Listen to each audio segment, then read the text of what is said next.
ऐसे ज़रूरी नहीं है, पर वीडियो को लाइक या फिर डिसलाइक कर दिया करें। मूवी के स्टार्ट में हमें ये पता चलता है कि एक फेमस एक्ट्रेस एना फ्रेट्स की बॉडी पार्टी के दौरान वहाँ से मिली है। इसका मतलब ये था कि एना फ्रेट्स की अचानक ही किसी वजह से मौत हो गई है और अब उसकी डेड बॉडी मॉर्ग में भी आ चुकी है। इसके बाद हमें दो फ्रेंड्स को दिखाए जाते हैं, जिसमें एक का नाम इवान था और वो दोनों अपने दोस्त पाव से हॉस्पिटल में मिलने आए थे। असल में ये तीनों मिलकर एक पार्टी में जाने वाले थे, लेकिन पाव की शिफ्टिंग तो 1 घंटे बाद खत्म होने वाली थी, क्योंकि पाव इसी हॉस्पिटल में मॉर्ग में काम करता था। इसके बाद ये तीनों बाहर आकर ड्रिंक करते हैं और ड्रिंक करते करते एना फ्रेट्स के बारे में बातें भी करने लगते हैं। फिर इवान पाव से बोलता है कि क्या हम उसकी बॉडी देख सकते हैं, लेकिन वो इनकार कर देता है। लेकिन उसके दोस्त रिक्वेस्ट करते हैं तो वो मान जाता है और वो तीनों मॉर्ग में आ जाते हैं, जहाँ पर पाव एक डेड बॉडी के पास जाकर खड़ा हो जाता है और वो कहता है कि ये एना फ्रेट्स की बॉडी है। लेकिन जैसे ही पाव बॉडी से कपड़ा हटाता है तो वो तो एक बूढ़ी औरत की डेड बॉडी होती है, जिसे देखकर इवान और उसका दोस्त डर जाते हैं। असल में पाव इन दोनों के साथ मजाक कर रहा था। इसके बाद पाव आता है एना फ्रेट्स की असली डेड बॉडी के पास। तब पाव उसके फेस से कपड़ा हटाता है और अपने फ्रेंड्स को दिखाता है। एना सच में ही बहुत खूबसूरत थी, जिसे देखकर इवान उसकी डेड बॉडी से कपड़ा और नीचे करता है, क्योंकि उसे यकीन नहीं आ रहा होता है कि वो इतनी फेमस एक्ट्रेस की डेड बॉडी के पास खड़ा हुआ है। तो इसीलिए वो एना फ्रेट्स की बॉडी को टच करने लगता है। अब इवान के दोनों फ्रेंड्स को ये बात काफ़ी अजीब लगती है, क्योंकि किसी भी डेड बॉडी के साथ ऐसा करना अच्छी बात नहीं थी। तब इवान जानबूझकर अपने फ्रेंड्स को भी एना को टच करने के लिए कहता है। तब इवान का फ्रेंड ऐसा ही करता है, लेकिन इसके बाद तो इवान सारी लिमिट्स ही क्रॉस कर देता है। वो कहता है कि मैं एना के क्लोज आना चाहता हूँ, सिर्फ एक बार। तब इवान का फ्रेंड उसे ऐसा करने से मना करता है, लेकिन इवान तो जैसे जिद पर अड़ गया था। इवान ऐसा इसलिए करना चाहता था कि वो एक फेमस एक्ट्रेस थी जो कि बहुत खूबसूरत थी, चाहे वो जिंदा हो या मरी हो, इससे उसे क्या फ़र्क पड़ने वाला था। उसके बाद पाव बताता है कि मैंने भी एक बार ऐसा किया था। इसके बाद ये तीनों ड्रग्स लेते हैं। उसके बाद पाव और उसका दूसरा फ्रेंड एक अलग रूम में आ जाते हैं और उधर इवान एना की डेड बॉडी के क्लोज आता है।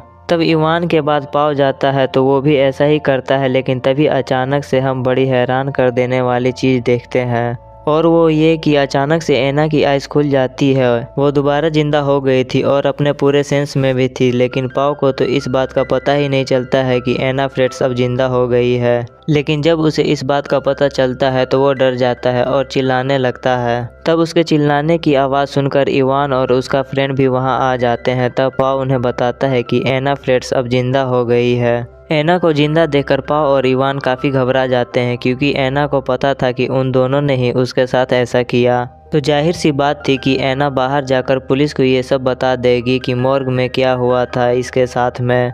तभी इवान एना को मारने का प्लान बनाता है, क्योंकि वो किसी भी तरह का रिस्क नहीं लेना चाहता था। लेकिन यहाँ इवान का फ्रेंड एना की हेल्प करता है और वो उसे कपड़े में लपेट देता है। यहाँ पर इवान का फ्रेंड इस बात से एग्री नहीं करता है कि उसे मारा जाए, क्योंकि ऐसा कैसे वो किसी का मर्डर कर सकते हैं। तब इवान का फ्रेंड उससे कहता है कि तुमने एना के साथ ऐसा किया तो इस बात की सज़ा तो तुम्हें मिलनी ही चाहिए। इस बात से उन दोनों के बीच लड़ाई हो जाती है। इस लड़ाई में इवान अपने दोस्त को बहुत ज़्यादा मार देता है, जिसकी वजह से उसके सर से बहुत ज़्यादा खून बहने लगता है। इसीलिए वो बहुत ज़्यादा डर जाता है। लेकिन हम देखते हैं कि पाव का एक कोलीग एक डेड बॉडी को लेकर यहाँ पर आया था, तो ये उसे देखकर छिप गए थे।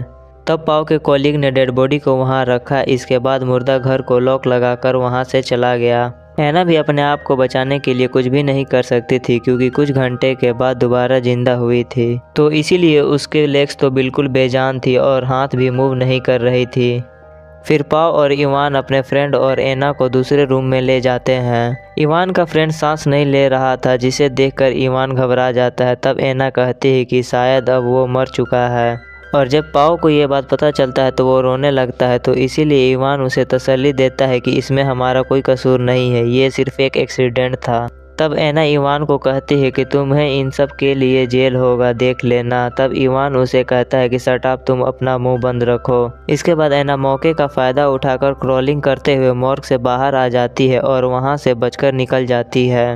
वहीं इवान कंटेनर लेकर वापस आ रहा होता है, लेकिन पाव खून साफ करने में बिजी था।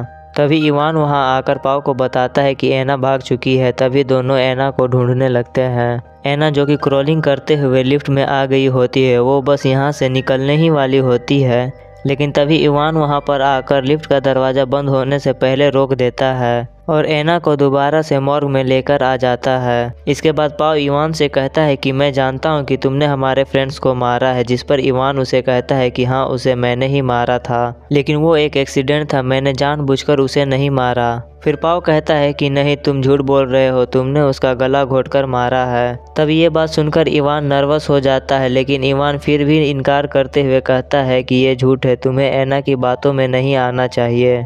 इसके बाद पाव और इवान डिसाइड करते हैं कि एना को कैसे मारा जाए जिससे कोई भी सबूत ना रहे। तब इवान एना को सांस रोक के उसे मारने के लिए कहता है, जिसके लिए पाव इवान को एक कपड़ा लाकर देता है। तब इवान वापस से वो कपड़ा पाव को दे देता है और उसे कहता है कि मैं नहीं, तुम मारोगे। लेकिन पाव एना को नहीं मारना चाहता था, इसीलिए इवान पाव के हाथ पकड़कर जबरदस्ती एना के मुंह पर कपड़ा रखवाता है और तब तक वो लोग कपड़ा नहीं हटाते जब तक कि एना मर नहीं जाती। एना फिर से मर जाती है। इसके बाद एना को स्ट्रेचर पर रखते हैं और इवान अपने फ्रेंड्स की बॉडी को कंटेनर में डाल देता है। तब इवान उस कंटेनर को लेकर वहां से चला जाता है। उधर पाव भी एना की बॉडी को साफ करने लगता है। इवान अपने फ्रेंड्स की डेड बॉडी को एक जगह फेंक कर वापिस आने लगता है।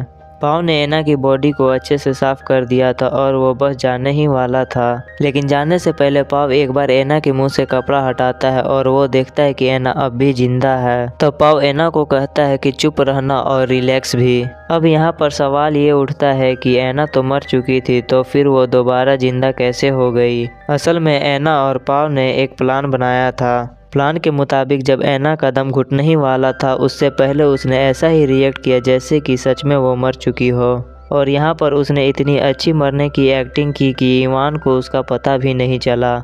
इसके बाद इवान मॉर्ग में वापस आ चुका था। इसके बाद वो दोनों फ्रेंड वहाँ से निकलने लगते हैं। तब जाने से पहले इवान अपना वॉलेट चेक करता है, लेकिन उसमें उसका आईडी कार्ड नहीं था। तब इवान अपना आईडी कार्ड लेने के लिए वापस मॉर्ग में आने लगता है। अब यहाँ पर पाव उसे रोकने की कोशिश करता है, लेकिन इवान अंदर आ जाता है और वो देख लेता है कि एना अब भी जिंदा है। एना को जिंदा देखकर इवान पाव पर काफ़ी गुस्सा करता है और वो उसका गला घोंटने लगता है। अब क्योंकि इवान अपने पहले दोस्त की तरह पाव को नहीं मारना चाहता था, इसीलिए वो उसे छोड़ देता है। लेकिन तभी एना सीजर से इवान के गले पर स्टेप करती है, जिससे उसका गला कट जाता है और थोड़ी देर बाद इवान की मौत हो जाती है। तब यह देखकर पाव एना को कहता है कि हमें ये नहीं करना था। तब एना पाव को भी स्टेप करके उसे भी जान से मार डालती है और उसी के साथ ये मूवी यहीं पे एंड हो जाती है। Thanks for watching. हम फिर मिलेंगे ऐसी ही इंटरेस्टिंग वीडियो के साथ।